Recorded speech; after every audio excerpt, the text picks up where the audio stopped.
အားလုံးပဲမင်္ဂလာပါတော်ရီဝမ်ကနေပြန်လည်ကြိုဆိုပါရစေကျွန်တော်အခုဒီဗီဒီယိုမှာတော့ကွန်ပျူတာမှာ screenshot ဘယ်လိုလုပ်လဲဆိုတဲ့ဟာလေးကိုပြောပြပေးသွားမှာဖြစ်ပါတယ် beginner တွေအတွက်ပေါ့နော်အဲ့တော့ဟုတ်ပြီကျွန်တော်တို့ကွန်ပျူတာမှာ software တွေပဲဖြစ်ဖြစ်ကျွန်တော်တို့လက်ရှိမြင်နေရတဲ့ screen တွေပဲဖြစ်ဖြစ် screenshot လုပ်ချင်တယ်ဆိုရင် keyboard မှာကျွန်တော်တို့ print screen ဆိုတဲ့key လေးရှိတယ်ပေါ့နော်တချို့ keyboard တွေမှာကျတော့ print screen ကိုစာသားအရှိနဲ့ရေးပြထားတတ်တယ်ကျွန်တော်ဒီမှာပေါ့နော်ဒီမှာဆိုရင်အတူကောက်ပြထားတယ်ဆိုတော့အဲ့ဒါဒီဘယ်နေရာမှာရှိလဲဆိုတော့ကျွန်တော်တို့ဒီ function key တွေပေါ့နော် F1 F2 F3 ဆိုတော့အဲ့ key တွေရဲ့ဟိုးနောက်ဆုံးနောက်လောက်မှာရှိတယ် F12 ရဲ့ဒီနောက်ဘက်မှာပေါ့နော်အဲ့နောက်မှာကျွန်တော်တို့ print screen ဆိုတဲ့ခလုတ်တွေးလိမ့်မယ်ပေါ့နော်ဆိုတော့ကျွန်တော်တို့ကဒီ print screen ခလုတ်လေးကိုနှိပ်ပြီးတော့ screenshot ရိုက်လို့ရတယ်ပေါ့နော်ဥပမာကျွန်တော်ကဒီလက်ရှိမြင်နေရတဲ့ screen ကို screenshot ရိုက်မယ်ဆိုလို့ရှိရင် keyboard မှာရှိတဲ့အဲဒီ print screen ခလုတ်ကိုတစ်ချက်နှိပ်လိုက်နှိပ်လိုက်ပြီးသွားလို့ရှိရင်ကျွန်တော်တို့ကဘယ်မှာသွားပြီးတော့ paste ချပေးရမလဲဆိုတော့ဒီကွန်ပျူတာထဲမှာရှိတဲ့ဒီပကြီးဆွဲတဲ့ software ပေါ့နော်အဲ့ထဲမှာသွားပြီးတော့ paste ချပေးရပါမယ်ဆိုတော့ကျွန်တော်ဒီမှာ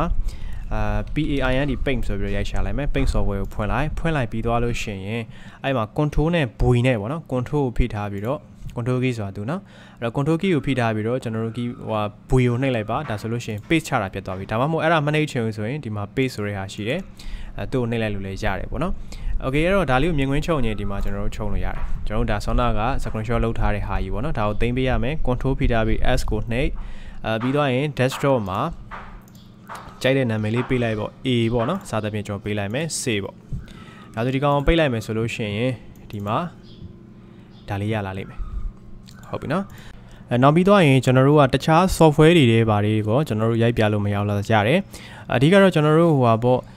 ကို screenshot ရိုက်ချင်တဲ့ software ပဲဖြစ်ဖြစ် file ပဲဖြစ်ဖြစ်ဖွင့်ထားလိုက်ပေါ့နော်အခုကျွန်တော်ဒီမှာ file explorer ပေါ့ဒါလေးကိုကျွန်တော် screenshot ရိုက်မယ်ရိုက်မယ်ဆိုလို့ရှိရင်သူ့ screen ပြည့်လို့ကျွန်တော်ဒီလိုမျိုးဖွင့်လိုက်ပေါ့နော်ဒီထဲတွေကိုကျွန်တော်တို့ဝင်ပြီးတော့ screenshot လုပ်မယ်ဆိုလဲ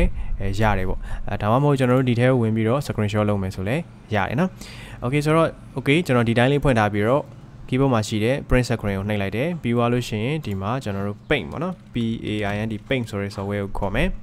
ခေါ်ပြီးသွားအဲ့မှာ control V နဲ့ paste ချလိုက်ပါပြီးသွားရင်သိမ်းမယ်နော် control S နဲ့ desktop မှာပဲဖြစ်ဖြစ်ကျွန်တော်တို့သိမ်းမယ်ပြီးသွားရင်ဒီမှာ B ပေါ့နော်ပြီးသွားရင်ကျွန်တော်တို့ save ပေါ့ဒါဆိုလို့ရှိရင်ကျွန်တော်ဒီမှာသွားကြည့်တဲ့အခါမှာ B ဆိုတဲ့ဒီ file လေးထွက်လာတယ်ပေါ့နော်ဒါကိုပဲလိုနေရာမှာသုံးလဲဆိုတော့ကျွန်တော်တို့က online class တွေပါတက်တဲ့အခါမှာကိုကဟိုထားပါတော့ကိုလေးလာနေတဲ့ဘာသာရက်ကိုကဒီမှာ assignment တွေပါပြန်တင်မယ်ဆိုလို့ရှိရင်ကိုကကွန်ပျူတာထဲမှာရိုက်ထားတဲ့ file လေးတွေကိုဖုန်းနဲ့ဓာတ်ပုံရိုက်ပြီးတော့တင်လဲရတယ်ပေါ့နော်ဒါပေမဲ့တိတ်ကြီးကြီးလင်းလင်းမဖြစ်ဘူးအဲ့တော့အခုလိုမျိုး screenshot လေးလုပ်ပြီးတင်တဲ့အခါကျတော့ဆရာမလည်းဒီကိုရိုက်ထားတဲ့ဟာကိုတခြားလေးလည်းမြင်ရတယ်တခြားလေးလည်းစစ်လို့ရတယ်ပေါ့နော် okay ဒါဆိုရင်အဆင်ပြေမယ်လို့ထင်ပါတယ်နော် okay ဒါဆိုရင်နောက်ရက်ဒီမှာနောက်ဗီဒီယိုတွေနဲ့တူပြန်လည်တွေ့ကြပါမယ်ကျွန်တော်ရဲ့ YouTube channel လေးကိုလည်း subscribe မလုပ်ရသေး subscribe လေးလည်းလုပ်ပေးသွားပါအောင်နော်